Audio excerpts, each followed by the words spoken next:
And I actually have a question for Kim about, you mentioned the butterfly and if maybe all the panelists can turn their videos on, the butterfly of nurse-provided injection, what that might look like. I actually have some visual support for you guys.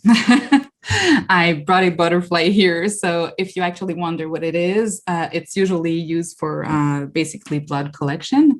So, bon, pour le prélèvement finalement sanguin, mais ce qui serait possible, donc, c'est une des façons, par exemple, d'ajouter un support physique à l'injection. Donc, quand on voit des personnes qui régulièrement ont de la difficulté à pouvoir vraiment compléter leur injection, donc, ils vont vraiment avoir souvent des plaies, des infections, qui peuvent avoir des complications qui vont même jusqu'à l'hospitalisation, ou etc. Je pense que c'est un des exemples parmi d'autres où il y a même des infirmières, mais des personnes de façon plus large qui souhaiteraient pour pouvoir finalement utiliser ces types de matériaux-là aussi pour pouvoir faciliter la consommation pour la personne qui elle-même pourrait, par exemple, peser sur le piston. Tu sais, donc, c'est une illustration, mais je pense qu'il y a beaucoup plus aussi de questionnements à travers le Canada, à savoir si certains pairs, mais certaines personnes qui font partie des équipes et qui souhaiteraient aller de l'avant vers un soutien vers l'injection pourraient effectivement y aller finalement.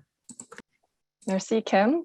And then I had a question for the other panelists about other jurisdictions. I know Corey touched on Zurich and what you were seeing in terms of great practices in other places that we might try to adopt here in Canada.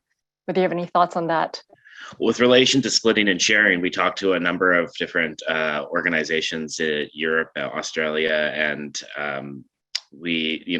it's a bit of a mixed bag of nuts when it comes to the responses that we receive from them. But the overarching theme was that there is a significant tendency here in North America, and particularly in Canada, to over medicalize and make services over rigid and difficult to access for people. And so we've really tried to center the work that we're doing in terms of what it looks like most in community versus what we see, coming out of services that are high barrier and difficult to access. So that's kind of the theme that I've noticed the most. Elaine or Kim?